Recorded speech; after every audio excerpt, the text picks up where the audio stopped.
Buen día, traders. Habla Nino Dio Russo y es lunes 12 de diciembre del 2022. Son las 5:26 de la mañana en Arizona, 9:26 en Buenos Aires. Falta poco más de 2 horas para la apertura de los mercados. Vamos a comenzar el briefing de hoy analizando el cierre de mercados del día viernes, en que la volatilidad subió el 2,42%, instalándose arriba de la EMA 8 y se viene un dead cross. Claramente el cruce de la DX, el DMI de descenso a la línea de la DX, ha tenido su influencia. Fíjense el estrangulamiento que se había visto entre el MACD y el ADX, que dio una suerte de relief rally. En una de esas llegó a su fin, ya lo dirá el tiempo. Digo más que nada por la influencia que tiene un dead cross, aunque la volatilidad encontró su soporte en la EMA 8. Esta es una semana inquietante porque vuelve la Reserva Federal el día martes, miércoles, a tocar la tasa de interés. Vamos a comenzar con el impacto que produjo en los índices, comenzando con SPY, que bajó el 0,75% con un shooting star instalándose debajo de la EMA 8 con fragilidad, y lo que queda claro acá es que falló el testeo de la SMA de 200. MACD con pendiente muy importante. Además, fíjense, se produce virtualmente, está muy cerca de producirse el cruce del DMI de ascenso al de descenso, lo cual tiene un impacto negativo. También influyó negativamente sobre el Nasdaq, que cayó 0,64% con un shooting star. Llegó a testear la EMA 8 y finalmente se cayó. Vamos a ver si consigue soportarse en la SMA de 50. En cuanto al resto de los índices, comenzando con el más potente, que es el Dow Jones, 0,91 abajo, es el más afectado, pero fíjense qué interesante.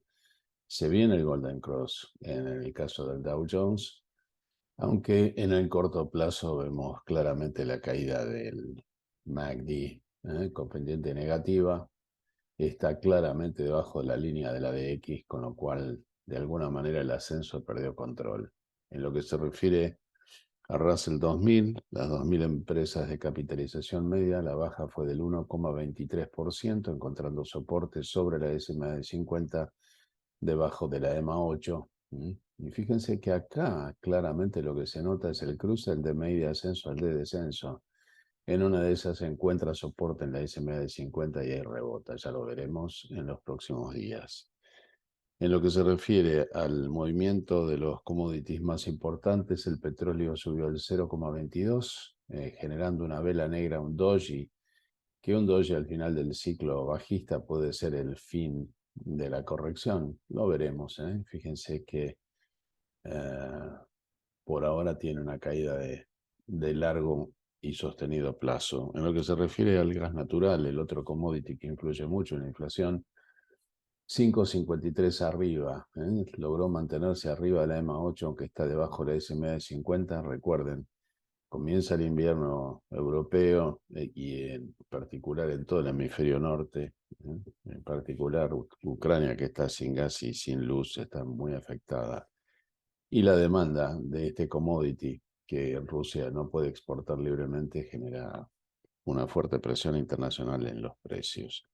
En lo que se refiere a la evolución del rendimiento de los bonos a 10 años, hubo un rebote alcista del 2,18%. El pasado viernes logró instalarse arriba de la EMA 8, pero hay una baja persistente que dentro de todo es muy deseable. En lo que se refiere a la inversión de bonos, seguimos con la inversión de bonos de 5 a 30 años, y hasta que esto no se dé vuelta, el mercado no va a despertarse en forma alcista. En lo que se refiere a la evolución de los metales preciosos, comenzando por el oro, subió el 0,35% con un doji negro. Acuérdense, es negro porque abre más alto de lo que cierra, aunque el cierre es más alto que el día anterior. Testió la SMA de 200, no la pudo trascender y claramente cerró debajo. En lo que se refiere al otro metal precioso relevante, que es la plata, la evolución fue del 1,65%, pero fíjense que el RSI está en 70, así que cuidado con esto, que probablemente se venga rápidamente un pullback. En lo que se refiere a las criptomonedas más relevantes, comenzando por el Bitcoin, que bajó el 0,85%, instalándose debajo de la EMA 8. En lo que se refiere a Ethereum, la evolución fue del 1,21% bajista. Esta información, tanto de Bitcoin como de Ethereum, es de la mañana de hoy. En el caso de Grupo Galicia, de los papeles argentinos, 0,93 abajo, cerrando debajo claramente el EMA 8, se viene el cruce de la EMA 8 a la SMA de 50, no va a ningún lado, el MACD está cruzando el cero con pendiente negativa, así que esto lo único que creo que en el corto plazo puede hacer es bajar, no hay ninguna noticia relevante que pueda entusiasmar al mercado. En el caso de YPF, 0,27 abajo, cerró con un doji debajo de la EMA 8. Vamos a ver ahora el impacto que produjo la volatilidad en las megacaps. Vamos a ver 5 o 6 papeles que influyen en más de la mitad del Nasdaq, empezando con Amazon, 1,39 abajo. Fíjense que cerró debajo del EMA 8, un patrón de la letra H de largo plazo, con lo cual esto es peligroso todavía, no se recuperó. En el caso de Meta, la evolución fue 0,49% arriba, cerró ligeramente debajo del EMA 8, está debajo de la SMA de 50, está en un declive de largo plazo, el MACD ya tiene una pendiente negativa. En lo que se refiere a Netflix, que es el papel por hora más potente, hizo un shooting star de color negro, ¿no? Negro porque abre más alto de lo que cierra y el cierre es más alto que el del día anterior.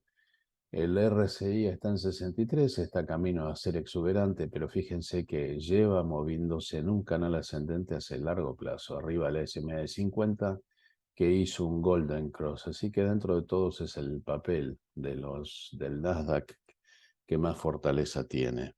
En el caso de Google, la evolución fue del 0,94% abajo, sigue en caída después del cruce de la EMA 8 a la SMA de 50. En el caso de Microsoft, la otra gigante del Nasdaq, es 0,80 abajo, también cerró debajo de la EMA 8. Bueno, vamos a ver ahora entre los papeles más relevantes qué pasó con Apple. Apple 0,34 abajo, en debajo del EMA 8 se cruzó la EMA 8 a la SMA de 50. Y en el caso de Tesla, la evolución fue del 3,23% alcista, pero no le dio para cruzar la EMA 8. Y finalmente tenemos en curso un patrón de letra H nuevamente. El sector de autos eléctricos bastante castigado, lo tuvo a Lucid sin cambios, que generó en el día viernes pasado el nuevo low del año 2022 en un valor literalmente ridículo, 8,68, que incluso está por debajo de lo que valía en el momento del lanzamiento de la acción. Fíjense, prácticamente vale menos de lo que valía antes de que fuera lanzada la acción.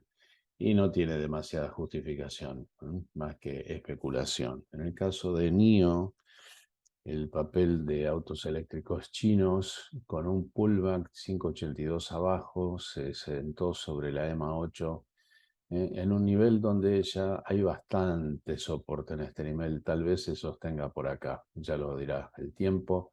El MACD está con el histograma en caída, veremos. En lo que se refiere a los staples, la evolución fue del 0,77 abajo, cerrando debajo de la EMA 8. Los utilities con una evolución del 0,52% abajo, encontrando piso en la EMA 8.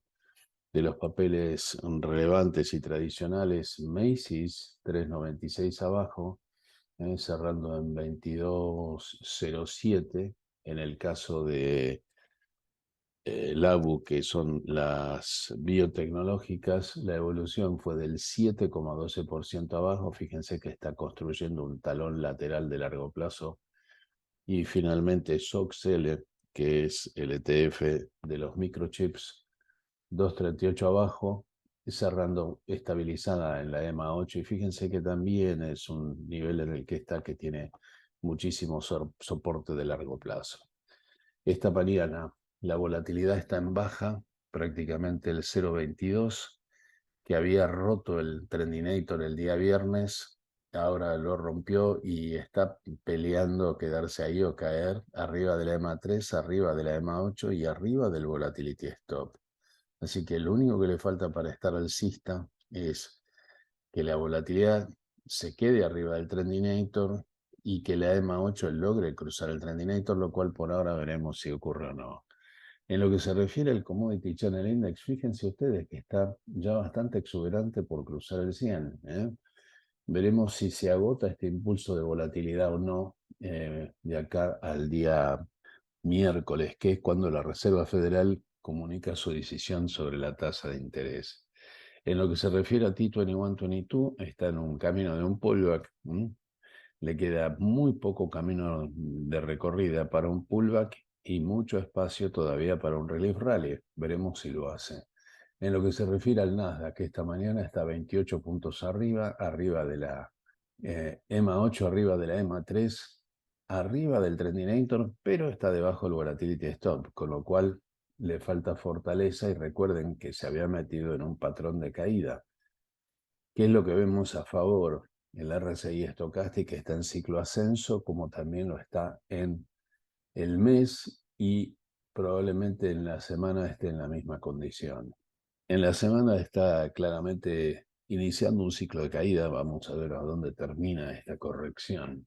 En lo que se refiere a la evolución del Standard & Poor's, subió en este momento 10 puntos, está arriba del Trendinator, arriba de la EMA 8, pero la EMA 3 todavía no logró cruzar el Trendinator. Fíjense que esta resistencia a largo plazo le cuesta trascenderla y sostenerse. En cuanto al RSI estocástica, está iniciando un ciclo de ascenso y en la semana, como ven, está en el ciclo correctivo que habíamos denunciado. Lo malo de esto es que el Standard & Poor's está debajo de esta línea de tendencia y hasta que no se ponga en este cuadrante de aquí arriba en valores de 4.093, esto está extremadamente peligroso. En lo que se refiere al Russell 2000, está a unos 4 puntos arriba, pero fíjense que está debajo del Trendinator del Volatility Stop, apenas está arriba de la EMA 3. Lo único que le falta es un pequeño desplazamiento y queda también nuevamente en falla. En lo que se refiere a la semana, está debajo del Trendinator, aunque arriba del Volatility Stop. Finalmente, el índice más potente de todos, que es el Dow Jones, está esta mañana unos 60 puntos arriba, peleando quedarse arriba del Trendinator, aunque está debajo del EMA 8 y del Volatility Stop, iniciando un ciclo de cero, ¿eh? Probablemente si la Reserva Federal confirma que toca solamente 0,5 por ciento la tasa de interés, esta sea una buena noticia. Recuerden, esta es una semana que no hay mucha información. Recién mañana se publica el CPI, el día miércoles los inventarios de petróleo y la decisión sobre, sobre el tipo de interés que se publica a las 14 horas del este, o sea, a las 16 horas de Buenos Aires. El jueves se publica el índice manufacturero de Filadelfia y las ventas de retail. Esto con respecto a la información relevante. Después, lo que se publica también son earnings, ¿eh? De todas maneras, las empresas que publican earnings en esta semana no es demasiado relevante. De las líneas aéreas pequeñas tenemos a Mesa, después tenemos a Bluebird, tenemos a Oracle, de las más importantes. Después tenemos a PH Minerals y paremos de contar el martes, el día miércoles. Bueno, tenemos a Leonardtree.com. El día jueves tenemos Adobe, la empresa de software. El día viernes Accenture. Pero esto, la verdad, no mueve el amperímetro. Esta semana va a estar signada por la reacción del mercado ante la decisión sobre los tipos de interés. Esto es todo por hoy. Gracias por su atención. Los espero mañana en este mismo canal. Muchas gracias.